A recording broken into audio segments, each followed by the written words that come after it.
had evictions here. I have not had anyone calling me. Oh, they can't for here. They want me to live here. So there's no way. How can I win it? I can't win it now. Yes, speaking. For breaking the house rule on violence, Big Brother finds you guilty of provocation. Sheggz, Big Brother hereby issues you a strike.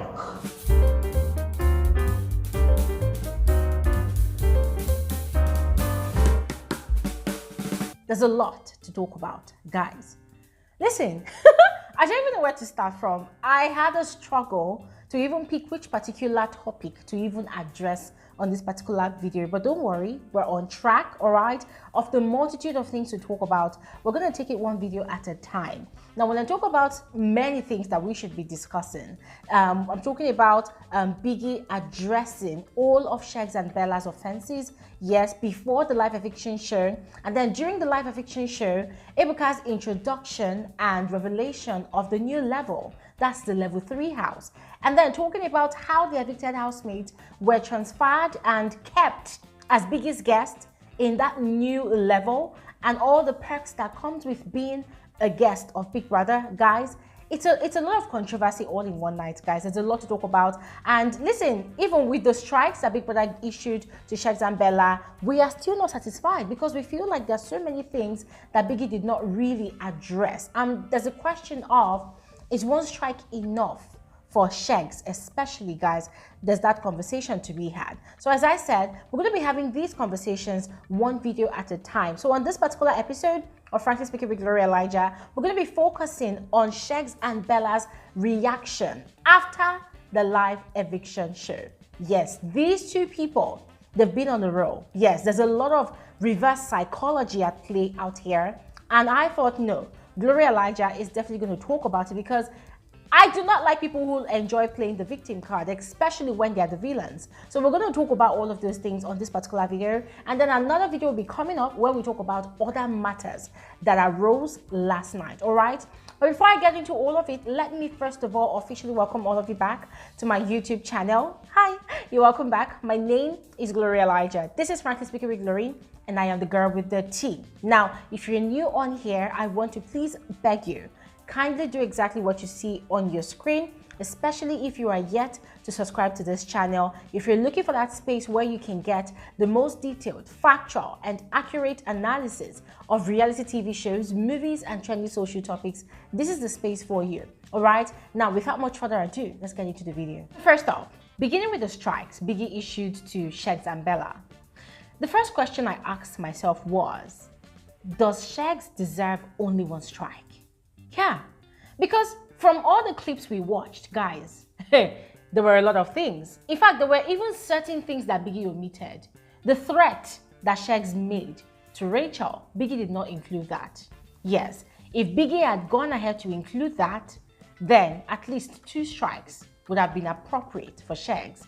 I mean, there were so many things. There was even the fact that Hermes had actually instructed Sheggz, you know, to clean the table, the food that Bella had actually poured, the rice from that table, from the floor. And Sheggz had outrightly refused to do it on instructions of Bella.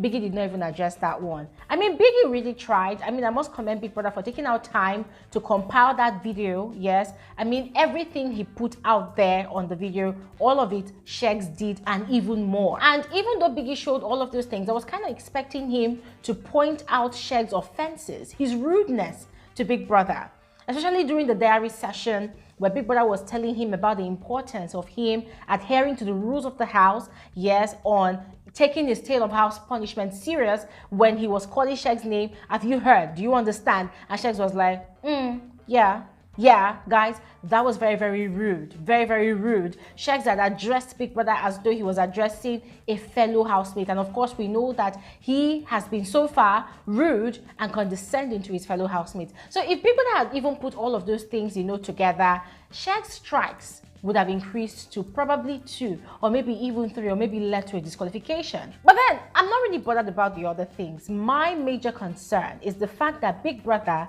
did not address the threat that Sheggz made to Rachel. He made it seem as though it wasn't really a big deal. He made it seem as though it was very, very flimsy. And I have issues with that. I have issues with that because during the lockdown season, when Erica had that serious blowout against Laycon, she had actually threatened Laycon as well. But guess what? When Erica was receiving her punishment, Big Brother did not mention it. Even though she was disqualified, at least he owed it to Laycon and the viewers to mention it. Let people know that, okay, this girl has actually said what she said, so people should be on the lookout for this guy. I'm thankful to God that all is well with those two people wherever they are at the moment. But I feel like if Big Brother continues to condone such threats in his house without addressing it in public, then it would seem as though he's actually condoning such bad behavior. It would seem as though he does not take the lives of his housemate or his guests, you know, that serious. And it would seem as though he's actually favoring certain housemates over others. So Bella's strike was based off provocation, according to Big Brother, according to Article 18, subsection 19, blah, blah, blah. Still on that same Article 18, the fact that Bella had taken that food to Rachel's face, that was the height of it. She had crossed the line, you know, into provocation, and that was why she had bagged that strike. For Sheggz, his strike came off the fact that he had been outrightly disregarding and disrespecting Biggie's rules. In fact, the rules of the house. Yes. And guys, as I said before, I was actually expecting for Big Brother to also mention, yeah, just as Thatcher actually backed the strike during the Pepper Them Gang season for disrespecting Biggie and Ebuka and the organizers of the show, I was expecting Sheggz to also receive a strike based off of that, because Sheggz has been pretty much disrespectful to Big Brother. And to make matters worse, after these two people had received their sentences, these two people still had the audacity to start making a case for themselves, making it look like, oh, Big Brother was actually lying over them, like Big Brother was actually accusing them falsely. And I'm thinking, oh my God, for how long will these two people continue to get away with all of their bullshit? Because it's nonsense. They continuously do these things, and then Big Brother takes his time and delays before meting out judgment. I mean, I'm wondering, like, okay, fine. So if the viewers had not really complained the way we had complained, would Big Brother have eventually met out his punishment to these two people? Would he have actually eventually, you know, issued out the strike to these two people? Now, talking about their reaction towards, you know, Ebuka's question after the live eviction show. Guys, as I mentioned on my previous video, I was actually ashamed on Bella's behalf, and I am still ashamed on Bella's behalf. I am ashamed of the way Bella responded to that question. Like, at this point in time, I don't even care anymore if she's actually playing the strategy of the faithful and loyal girlfriend. You know, that girlfriend that, oh, the boyfriend is battering, the boyfriend is shattering, the boyfriend is breaking, the boyfriend is abusing, but whatever happens, she's going to stick her neck out for him. She's going to stay with him by all means. She's even going to die for him or even take bullets for him. I don't care if Bella is still playing that script, yes, or if she's just playing dumb at this point in time, or if she's just playing myopic at this point in time. Because guys, anybody that has their thinking cap on, that listened to that question Ebuka asked Bella, anybody that's really smart would have decoded automatically that Ebuka was sending a coded message to this girl. At this point, I don't care if Bella is trying so hard to impress Sheggz family, to prove to them that, oh, I am the right choice for your son. I don't care if Bella is trying to prove to them that, oh, whatever happens, I am going to stick by Sheggz. Whatever happens, I don't care if Bella is just simply gullible anymore. I don't care if she's just simply myopic and blinded by all of Sheggz brags, all of his words of, you know, influence, affluence, all of the things that he has bragged about that he has outside the house. I don't care what is the major influencing factor for how Bella responded to Ebuka's question tonight. But guys, my point is, for any human being that is woke, that has their thinking cap on, that actually listened to that question Ebuka asked Bella, that person would have easily decoded that Ebuka is sending a coded message to this girl that, hey, you need to wake up. The viewers out there, they are seeing the abuse. Just want an explanation of something. I feel like quite a few times when I tune in, you're apologizing to Sheggz for something or the other. The viewers out there, they are hearing all the derogatory words of insults that this guy throws to you and at you on a daily basis. The viewers are seeing that you have let yourself go. You have allowed all your walls, all your barriers to crumble, courtesy of these guys breaking all of it down. So you need to be woke, you need to wake up, you need to be wise, you need to wisen up. Guys, that was the message Ebuka was sending to this girl. But no, instead, because she's just rude, she's just plain rude, yeah? She just, because I like him. On a normal day, I will not take it from anybody. But we're working on it. And then I hear you being called fool, you're sick, you're stupid. A lot of those very weird words. Is that a love language for you? I'm not sure why you keep taking that. What's happening? It's actually not a love language, but like, I really like him, so. Now, fine. People have argued that she answered that question in the most mature way possible. But ladies and gentlemen, what about the aftermath? The live eviction show. Bella and Sheggz, they were literally dragging Ebuka. They were dragging the viewing audience. They were dragging Big Brother. They were dragging their fellow housemates. They were dragging everybody. As a matter of fact, typical of their nature, typical of their behavior, they were dragging everybody except themselves. I mean, it was Bella telling Sheggz that, of everything that Ebuka has been seeing, this is the one that he came to come and address. Guys, it was that for me. It was that for me. At that point in time, I needed no more confirmation that this girl, I had no day there. I had no day there. It was just very obvious. Yes, because as I mentioned before, Bella was not trying to analyze or even question why Ebuka, asked that question. No, for her, Ebuka was rude. For her, Ebuka's question was out of place. And you know what people did not really see? What people did not really see was that whilst Bella was missing the message, Sheggz was actually getting the memo. You just never know, like, who is... You just never know who is strong. See Chomzy.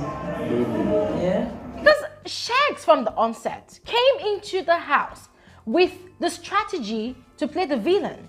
Just like Perra did during the Shine Your Eyes season. Yes, he also came into the house to play the script of the lover boy that, what's his name, Ozo played with Nengi. He also came into the house to play the script of the London boy, the rich, affluential London boy, like Kid Wire.